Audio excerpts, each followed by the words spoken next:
بسم اللہ الرحمن الرحیم۔ السلام علیکم دوستو۔ امام غزالی رحمۃ اللہ علیہ فرماتے ہیں کہ ایک بادشاہ تھا، اس کا ایک باغ تھا، اس کے کئی حصے تھے۔ بادشاہ نے ایک آدمی کو حکم دیا کہ میرے لیے اس ٹوکری میں بہترین اور عمدہ قسم کے پھل لے آؤ، مگر شرط یہ ہے کہ جس حصے میں جاؤ اور وہاں تمہیں کوئی پھل پسند نہ آئے تو دوبارہ اس حصے میں نہ آنا۔ وہ آدمی باغ کے ایک حصے میں داخل ہوا تو وہاں اسے کوئی پھل پسند نہ آیا۔ اسی طرح وہ ایک ایک کر کے تمام حصوں میں گیا، لیکن کوئی ایک بھی پھل اس کے دل کو نہ اچھا لگا۔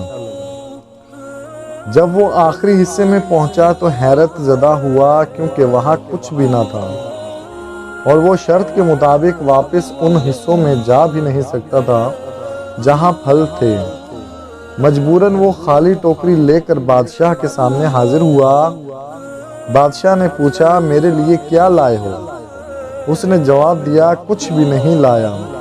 امام غزالی رحمۃ اللہ علیہ فرماتے ہیں کہ بادشاہ سے مراد اللہ تعالیٰ کی ذات ہے، باغ سے مراد انسان کی زندگی ہے، اور ان حصوں سے مراد انسان کی زندگی کے ایام ہیں۔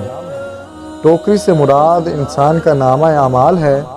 انسان کہتا ہے کہ میں کل سے نیک اعمال شروع کروں گا اور کل سے نماز پڑھوں گا، لیکن کل کرتے ایک دن موت اسے اپنی آغوش میں لے لیتی ہے، اور جو دن گزر جاتا ہے وہ واپس نہیں آتے، تو یہ اللہ کے پاس خالی دامن چلا جاتا ہے۔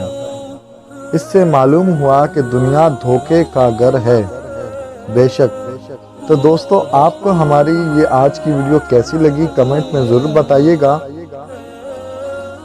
ملتے ہیں ایک اور نئی ویڈیو کے ساتھ۔ اپنا بہت سارا خیال رکھیں، خوش رہیں، آباد رہیں، مسکراتے رہیں اور خوشیاں بانٹتے رہیں۔